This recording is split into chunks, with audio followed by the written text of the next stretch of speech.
बड़ा नहीं है, अगर कुछ है तो वो है प्रेम। और जिससे भी हम प्रेम का भाव रखेंगे उसमें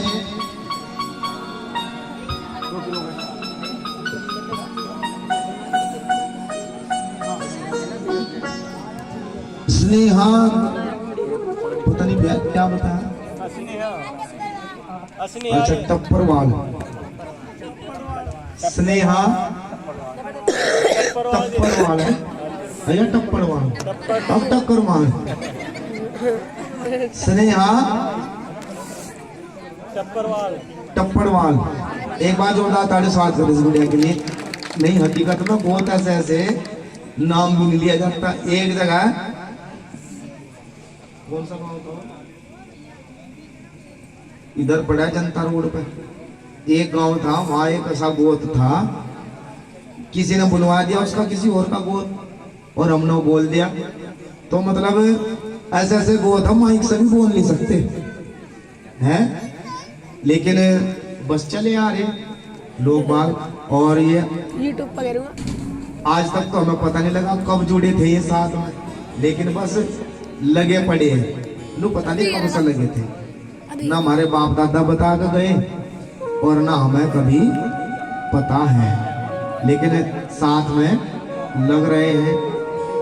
50 मिनट हाँ सरक थड़ में था, सरक थड़ में। बोले जगत गुरु रविदास महाराज की। आधे घंटे और बना लूंगा मेरा। जबकि आपको एक बात बताऊं ना, यो भी एक विभाजन का कारण है। मतलब अलग अलग गोती ना, वो भी एक दूसरे को नहीं देखा है ना, अगियो मेरे तो ऊपर हो जाएगा यो फलाना गोती है मस्त ऊपर, यानी कि आपस में भी गोत के चक्कर में खटापटी रहे। तो यो भी एक विभाजन का कारण है, इससे भी एकता नहीं बन रही। लेकिन चल रहे हैं पुराने जमाने से, अब ये पता नहीं कहां से शुरू हुए थे, ये तो किसी को मालूम नहीं है। बोले जगत गुरु रविदास महाराज की। आपने भी देखा होगा अगर एक गोती के साथ में किसी दूसरे गोत वाले का झगड़ा हो जाना तो गोती गोती सारे इकट्ठे हो जाओ। अब हम देखेंगे हमारा परिवार में है नहीं, हमारे आगे बोल रहा, यानी कि आपस में झगड़े किसके कारण? हाँ, इन्हीं गोतों के कारण। तो बाबा साहब के मिशन को समझे, हम चाहे किसी भी गोत्र के हैं, लेकिन कभी गोत को भी लेकर के हमें एक दूसरे से कोई विवाद नहीं रखना चाहिए। यही है मानवता जो गुरु रविदास जी बता रहे हैं।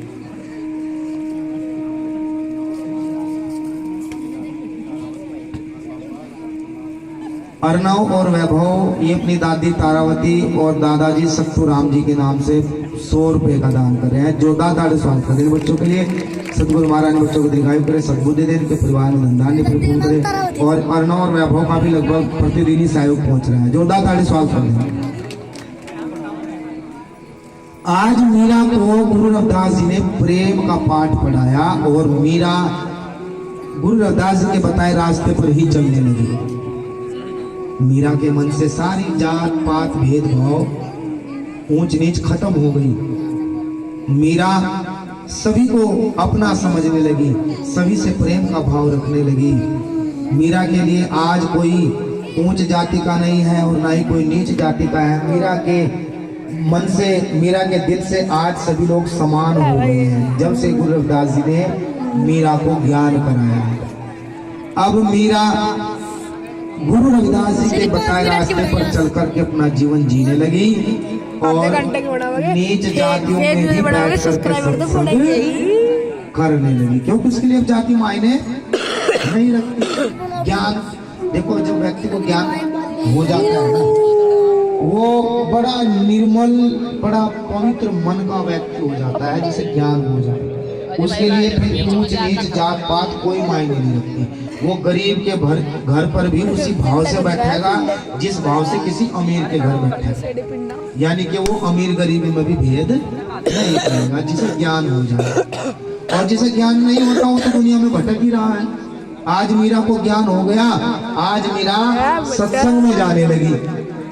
चाहे सत्संग कहीं भी हो, नीच जाति में हो, ऊंच जाति में हो, और ऊंच में तो बहुत कम होते, यही कराते सत्संग में। पायल जी, पायल इस समय 50 रुपए। बाजरा जोरदार ताड़ी स्वागत देंगे। सतगुरु महाराज ने दीर्घायु करे, सद्बुद्धि दे, इनके परिवार में धंधा ने प्रीति। सौरभ जी 20 रुपए, जोरदार ताड़ी स्वागत देंगे। थोड़ी थोड़ी आ रही तेल सिगरेट। शिवासनो पंकज जी 10 रुपए, जोरदार ताड़ी स्वागत देती है। अब मीरा सत्संग में जाना शुरू कर देती है, लेकिन मीरा ऐसे घर से है जहाँ से महिलाओं का घर से बाहर निकलना बिल्कुल मना है। घर से एक कदम बाहर नहीं रख सकती, लेकिन मीरा रोजाना सत्संग में जा रही है। और सत्संग में कैसे जा रही है? महल के अंदर जब सब सो जाते हैं तो मीरा उठती है, पिछले दरवाजे या खिड़की से निकलती है और सत्संग में पहुंच जाती है। सुबह 4 बजने से पहले मीरा वापस आती है और अपने ही सैया पर लेट जाती है, सो जाती है। घर वालों को पता नहीं चलता। अब मीरा 1 दिन गई, 2 दिन गई, किसी को दिखाई नहीं।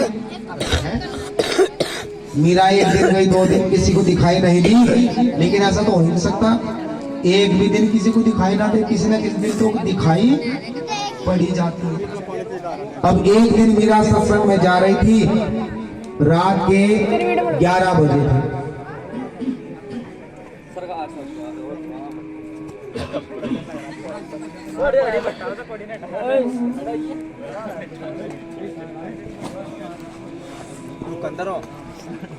जो व्यक्ति फोन में लग रहे हैं उनके नाम से 10 रुपए बुलवाए। हाँ भाई, फोन वालों ध्यान रखियो, थारा दूर दूर तक प्रचार है हो रहा। हाँ, कौन कौन चला रहे फोन? बोले जगत रविदास जी महाराज की। एक दिन मीरा को सत्संग में जाते हुए किसी ने रात्रि के 11 बजे देख लिया।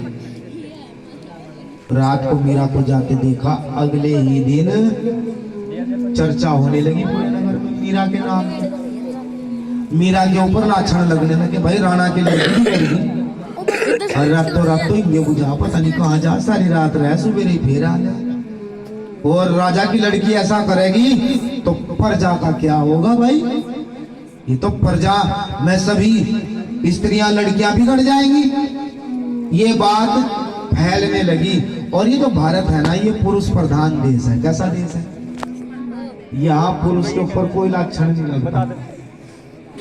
भारत के अंदर आदमी रात के 12 बज रहे हो, 1 बज रहा हो, चाहे 2 बज रहे हो, चाहे कहीं खड़ा हो, किसी चौक पर बैठा हो और किसी रास्ते से जा रहा हो, अगले दिन कोई नहीं कहने का कोई यहाँ को गया था, कहेगा कोई ना। लेकिन एक लड़की या एक महिला रात के 12 बजे या 1 बजे किसी रास्ते से अकेली जाती हुई दिखाई दे जा किसी को, अगले ही दिन उसके नाम की चर्चा एकदम हो जा। चाहे वो बेचारी किसी दुख तकलीफ में जा रही हो, चाहे वह किसी अच्छे काम के लिए जा रही हो, लेकिन उस पर उल्टे ही लाछन लगेंगे। ऐसे ही मीरा के ऊपर उल्टे लाछन लगने लगे। अब ये बात फैलते फैलते महल में चली गई और महल में सबसे पहले पता चला मीरा की। अच्छा, बेटी की बात का सबसे पहले पता किसे चला? माँ को सारा पता रहे क्या कर रही है। भले बेचारी कुछ ना कहो, क्यों डरा कर रखा तेनू न कहिए मुझे क्या कर दिया, तू कर दिया, वो कर दिया। अरे पड़ोसी माँ भी बेचारी चुप हो जा। ठीक है बुब्बो, देख मैं तो बताने की नहीं, अच्छा आप दोनों सुनना है। तो माँ को सारा पता रहे। अब मीरा की माँ को पता चला, मीरा की माँ ने बुला लिया मीरा को। मीरा, मुझे तेरे से कुछ बात करनी। मीरा आई, माँ पूछने लगी, बेटी जो मैं सुन रही हूँ क्या वो सच है? मीरा ने कहा, माँ क्या सुन लिया? माँ ने कहा कि तू अपने आप ही बता दे क्या मेरे पे खुलवा है सारी। मीरा ने कहा, माँ मुझे नहीं पता किस बारे में बात करना चाह रही, तू ही खोल दे, जो तुझे कहना तू कह दे।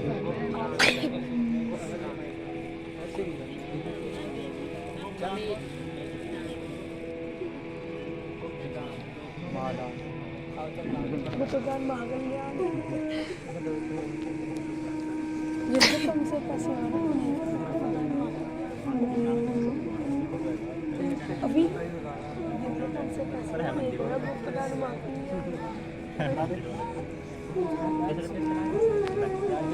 अब मीरा से कहने लगी माता के बोबो सुन ले, फिर मन ने सुना तुमने कोई गुरु बना लिया। मीरा कहने लगी हाँ माँ, इसमें तो कोई बुराई नहीं है, गुरु बनाना तो अच्छी बात है, गुरु तो ज्ञान कराते हैं, सही रास्ता दिखाते हैं। मीरा की माँ कहने लगी बोबो ये तो मैं भी जानूंगा गुरु अच्छे हो, लेकिन तुमने कोई शूद्र व्यक्ति गुरु बनाया, नीच जाति का गुरु बनाया। मीरा कहने लगी माँ शूद्र नीच ये क्या होता है? मेरे गुरु ने तो मुझे बताया ही नहीं कोई शूद्र कोई नीच कोई ऊंच भी होता है। मेरे गुरु ने तो कहा है कि बेटी हमें सभी से प्रेम का भाव रखना चाहिए, यहाँ सब बराबर है। और 10 रुपए एक और गुप्त दान महाकल्याण जो दाता स्वागत। अब मीरा की मां कहने लगी बोबो देख मैं तो मान लूंगी, तू चाहे कुछ ही कर ले, लेकिन अगर तेरे पिता को पता चल गया तो बिल्कुल तुझे जिंदगी नहीं छोड़ने का, और तुझे तो छोड़ने का ही नहीं, मुझे तेरे से पहले निपटा हुआ। बोबो कम से कम अपनी नहीं फिक्र है, मेरी तो चिंता कर ले, मेरी क्यों जान आफत में गिरे। सबसे पहले मेरे से पूछा जाएगा तू कहां गई थी। बोबो मैं हाथ जोड़ू और मान जा बात को। मीरा कहने लगी माँ इतनी प्रतीक्षाओं के बाद,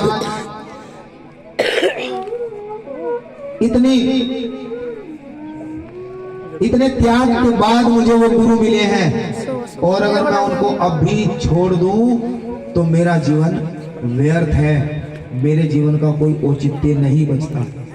और मैंने गुरु बना लिए और मैं त्यागने वाली नहीं हूं, क्योंकि मैंने वो जो गुरु धारण किए हैं उनको धारण करने के लिए बहुत बड़ा त्याग किया है, बहुत बड़ा मोल चुकाया है, इसलिए मैंने उन्हें मोल खरीदा गुरु को, ऐसे नहीं बना। और काहे के बदले मोल खरीदा? सारे विकारों के बदले। काहे के बदले?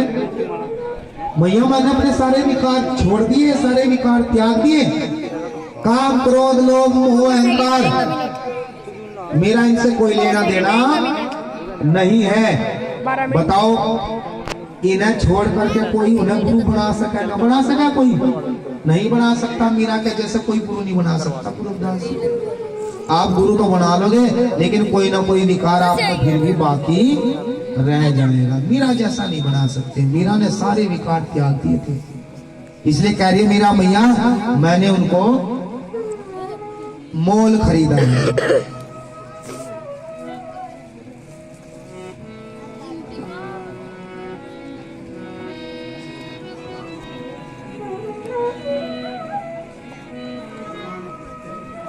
इसके दिया रवि कुमार जी 10 रुपए बाजरा जोरदार ताली स्वागत कर देंगे। और श्रीमान रजत जी ये भी 10 रुपए कथा में दान पहुंचा रहे, जोरदार ताली स्वागत। मीरा कह रही है माता सब क्या कह रही है?